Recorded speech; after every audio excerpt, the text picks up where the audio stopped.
Yon. So, kamusta po mga ka-Streetwise? Ako po si Takeru Miyamoto at welcome po sa aking munting channel. So, mga kababayan, nangyari na nga po. So, nakita na si Presidente Bongbong Marcos at saka si dating Vice President na ngayon ay Mayor ng Naga City na si Leni Robredo. So, sa totoo lang mga ka-Streetwise, no, napaka-smooth ng pagkikita nga nila at inuna po nila yung public service. No? Parang diring-diri nga silang pinag-uusapan yung politika kasi may pagkakataon nga po doon na tinatanong sila about sa politics. Parang diring-diri po yung dalawa na sinasabi nila ang aga-aga pa, unahin muna natin yung serbisyo sa taong bayan. So ano bang gusto kong sabihin dito? Akala ko ba, no, ito'y paniniwala ng mga bobong mga DDS Nakakala ko ba na nag-panic mode ngayon si PBBM, si Presidente Bongbong Marcos, nung nag-announce nga po na tatakbo si Sara bilang presidente sa 2028. No, kasi mga kababayan, no, kung panic mood po si PBBM ngayon, dapat ngayon pa lang mga kababayan kung sino-sino na kinakausap niyan. Dapat ngayon pa lang kung ano, ilang meeting na dapat ang ginagawa niyan para mapigilan si Sara. Pero ngayon wala lang Serbisyo publiko lang talaga So ibig sabihin nun, wala lang.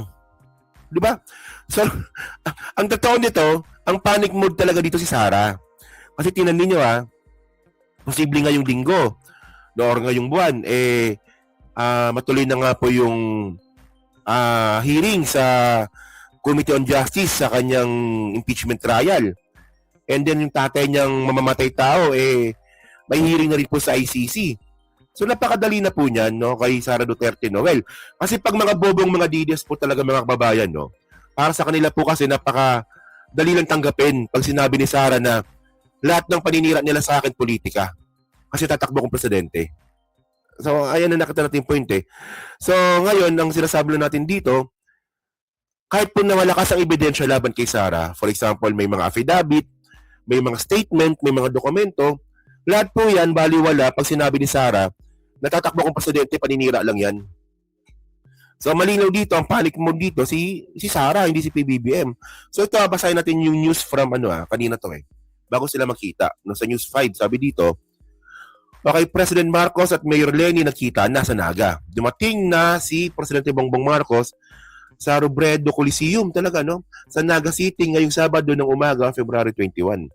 Salubong siya ni Mayor Leni Robredo para sa sasagawang inspeksyon ng Oplan Kontrabaha program ng lungsod. Okay? So ngayon, mga kababayan, no, kahapon pa lang talaga, sinasabi na po talaga ni Leni Robredo na walang usaping politika mangyayari. Ako naniniwala ako dito pag si Robredo may sabi, iniwala ako dyan, no? So sabi dito, balita to kahapon, na kanina rin to pala balita, sabi dito, no political talks with PBBM. Sabi ni Leni Robredo yan, So, Naga City Mayor Leni Robredo believes PBBM visit will contain no political subjects as President Marcos intends to inspect the Oplan Kontrabaha project extension in Naga. Okay. So, Robredo thanks the national government for addressing the city's flooding problems. She added the Kontrabaha inspection had been planned way before VP Sara Duterte announced her presidential bid. Alam niyo mga babayan, no? Mamaya may papanood tayong video, no? Na itong pagkikita pala ni PBBM at ni Leni Robredo, matagal na pala nila pinag-usapan ito. Buwan na pala nila pinag-usapan ito. Itong mga bobong mga DDS, masyadong assuming lang. Na ay magkikita sila dahil takot kay Sara. Puta, alam niyo kung sinong dapat may matakot dito? Dapat si Sara. Kasi si Sara po, mamamatay tao po yun. Kung meron dapat matakot dito, si Digong po yun. Kasi si Digong po nakakulong ngayon, mamamatay tao din po yun. At kung meron man dapat matakot dito, si Sara din po ulit yun. Kasi si Sara po, nagnakaw po ng milyong-milyong pera sa kaban ng bayan. Actually, hindi nga milyon Puta yung nawawalang pera sa DepEd, 12 billion pesos. Na posibleng papag-usapan din po ngayon. So mga ka-streetwise, no? So ngayon panoorin ngayon natin itong interview nila kaninang dalawa, doon nga po sa Naga. Nung kailan nga po tinanong sa kanila yung about sa politics. Well, kasi ito yung point no? Alam naman po talaga natin na malakas talaga si Sara. Totoo yun, malakas talaga si Sara. Hindi ko siya na-underestimate. At ako naniniwala talaga ako na para sure win po talaga no, na matalo natin si Sara, kailangan po talaga ng sanib puwersa ang admin ngayon at saka mga dilawan. Well, sana mangyari po yun. Pero sa ngayon parang wala, no? Parang ayaw pa nila pag-usapan. Oh, so siguro, pero ang malinaw dito, no, hindi sila sarado ng both sides na pag-uusapan nila yung politika. Papakita ko sa inyo na. So, ito yung interview nila kanina. Narinig natin to.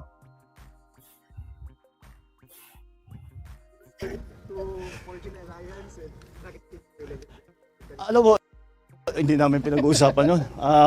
Alam mo, I think the mayor will agree with me na serbisyo muna bago politika. The most political thing that we did today, I wore my pink socks. My pink socks in honor of Mayor Lenny. Kita nyo, di ba nagbibiroan pa yung dalawa? Ngayon, ito yung hindi matanggap ng mga bobong mga DDS. Ngayon sinasabi nga nila ngayon na ay wala, kain suka si Robredo. Puta, anong kain suka dito? Puta, ang tawag kasi dito, ano yan, politika ng Pilipinas kasi yan eh. Ilang beses ko nang in-explain sa inyo yan mga kababayan, no? Na talaga, kultura na po talaga sa Pilipinas at yung eleksyon nasisiraan. So, ang importante dito, after ng election, makakasama ulit tayo bilang Pilipino. Oh, at ayan po si Lenny.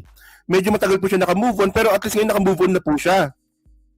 At willing na po siyang tulungan ng gobyerno natin ngayon kasi ang makikinabang naman dito taong bayan. Tingnan niyo yung mga bobong mga DDS, no? Itong mga gago na yan. Tingnan niyo yung mga paninirang ginawa nila, no? Di ba? Isipin niyo merong ASEAN Summit dito na nangyari sa Cebu. Tapos ang gagawin ng mga bobong mga DDS, maglarally sa harap mismo ng mga leaders ng ASEAN countries. Actually, hindi na po pagbatikos yun, paninira na po ang ginagawa nila. Tingnan niyo, pulburon video, peke. O, tapos sinasabi daw nila na meron daw session sa loob ng Malacanang, walang ebidensya. Di ba lahat na binabato nila kay PBBM, walang ebidensya. So, iba yung batikos, iba yung paninira. Di ba? Ako minsan natutuwa po ako sa mga dilawan minsan kasi nga po, binabati ko sila si PBBM. Base sa polisiya, okay yun. Yan niya, yung PhilHealth ba, maayos ba natin yung problema sa PhilHealth? Kung hindi ito binatikos ng mga dilawan. Di ba yung mga DDS, walang ano yan, walang kwentang tao yung mga yan. Oh. So ito so at least mga babayan, no, ito po kasi hindi ito kain suka eh. Ang tawag dito, political maturity ang tawag dito. At ayan po ang wala sa mga DDS. Political maturity. Wala, hanggang druga-druga lang talaga eh. Druga-druga. Oh. Continue. No, we have been planning this for a few months already. Because talagang naging critical ito eh. Especially with the storms that came in. Then I already instructed the SecVins and SecPing to look at the situation here. Because, you know, we know that Bicol is always the pathway of the storms, but the immediate problem that we saw, the change in pattern that we saw, is yung bigat ng bagsak ng ulan. Dati hindi naman ganun karami. You got 700 in one day, 700 centimeters. Yan na, base sa data yan. So, ibig sabihin, mas dumadami talaga yung ulan na bumabagsak sa Pilipinas ngayon because of climate change. Yun, base sa data po yan. Kaya search nyo po sa Google, yan, totoo po yun. Pero sa mga DDS, wala, hindi totoo yan. O pati ulan, sinisisi mo, talaga mga DDS, talaga mga tanga, no? Sila yung nag-agree din, di ba? Liters of rain in one day. Ano yung katumbas ng 6 na buwan yun? Pas po siya sa Ondoy and Yolanda. Yeah, that's very significant. And that's why it became critical. So, we did not discuss. Serbisyo muna bago politika. Marami pang kailangan gawin. Marami pa kaming kailangan gawin. So, Sara, tangina mo ka. Serbisyo muna bago politika, ha. Tingnan ninyo, mga kababayan, ito ang gusto kong itanong sa mga DDS eh.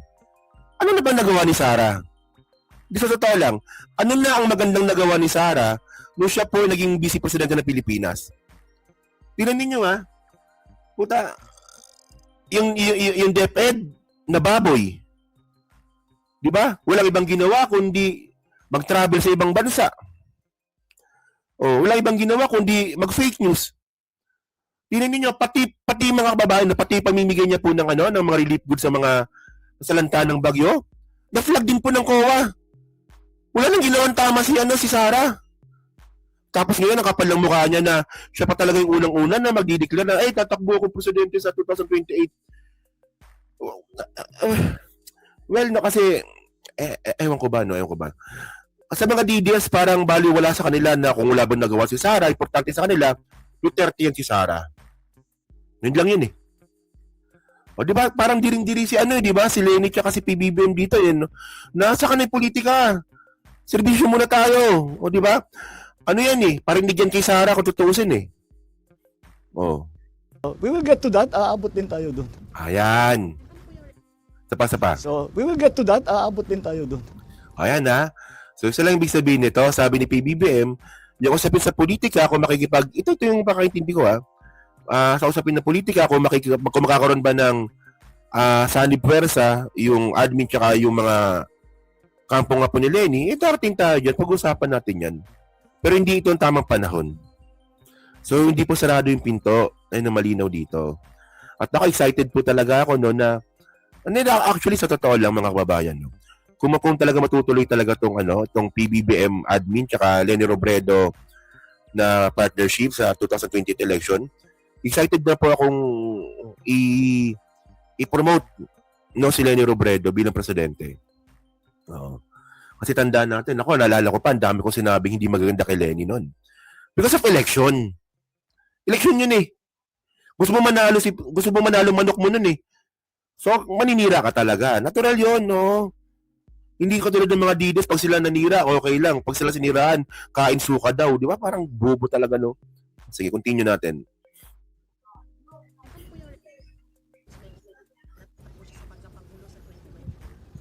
Again, politics.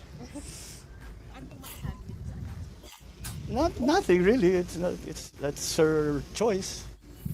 Mr. President, how about the willingness of Senator Ayon to run alongside? Again, this is all politics. We're not going to discuss politics now. We are talking, what we are here for is to try and find solutions to this very important problem, very critical problem that we have not only here in Naga City but also in Kamsur and for that matter for the whole of Bicol. That's the Wala talaga, no? Wala. Ayaw talaga nila sagutin. Ano ba, may pag-uusap ba kayo about politika? Hindi, wala. Ayaw namin pag-usapan yan sa kana. Sa kana lang. we are concentrating on.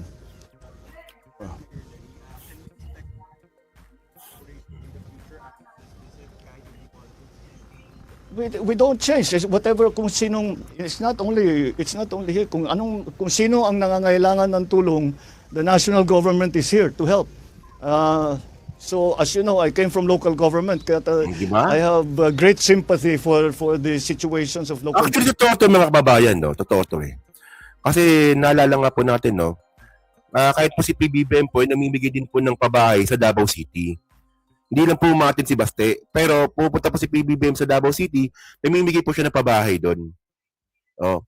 So, tama yung sinabi ni PBBM dito na wala tayong pinipiling politika dito kung sino nangangailangan pupuntahan natin.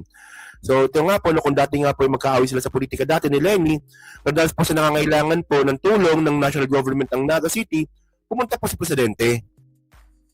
Kunan po ang trabaho. Kasi tangan lang to ni actually yung mga iba-ibang mga DDS vlogger. No, kasi naalala ko kasi ito na content ko na nung nakarang araw eh. Naalala ko kasi nung nagbigay nga po ng ambulansya si Mel Robles ng PCSO kay Lenny Robredo, galit na galit yung mga DDS. Kain suka daw po si Lenny. So anong gusto ninyo? Huwag tanggapin yung tulong? Na ang makikinabang taong bayan ng taga-Naga, kung di ba naman tanga talaga itong mga to, no? Pero by the way, no, well, para sa akin, no, napakaganda po talaga tingnan na ngayon nga po, di ba, politika lang, di ba, na importante public service pa rin. Napakaganda po talaga tingnan na magkasama ngayon si Lenny at si PBBM na akala ko talaga hindi mangyayari. At mukhang may chance pa nga po na ma-endorse pa nga po ni PBBM si Lenny in the future. Depende po yun sa takbo ng sitwasyon at saka especially po ng mga surveys. Ano? Mga bayang service ni Bongo. Di umano. Okay. So yun mga kababayan, no? So kayo po, ano masabi nyo nga po dito sa napaka-smooth nga po na pagbisita nga po ni PBBM dyan nga po sa Naga City, kasama nga po si Lenny Robredo. So kayo ba? Okay ba sa inyo na magkaroon nga po ng isang magandang ugnayan ngayon si PBBM at saka itong si Lenny na posible na nga rin po itong mauwi sa magandang partnership po sa politika? Yan. Yun ang super comment na po sa baba at binabasa ko pong lahat yan. At syempre, dyan po sa Team Replay. So palag, pa-subscribe, hindi makalabisan, pa-share na rin po ng content natin ngayon. So thank you mga ka-Streetwise. Kita na lang ulit tayo sa susunod nating content. So thank you. Salamat and bye-bye.